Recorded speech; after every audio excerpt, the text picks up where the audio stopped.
കുളക്കട ഗ്രാമപഞ്ചായത്തിലെ നെൽകർഷകർക്ക് ക്ഷീരവികസന വകുപ്പ് മന്ത്രി ജെ ചിഞ്ചുറാണി ഒരു വാഗ്ദാനം നൽകി.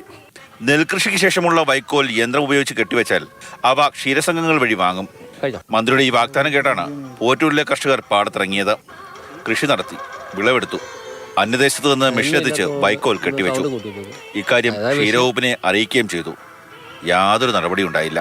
ഈ കച്ചി സംഭരിച്ച് ഇവിടുത്തെ ക്ഷീര കർഷകർക്ക് കൊടുക്കുക, നല്ല സാധനം കൊടുക്കുക.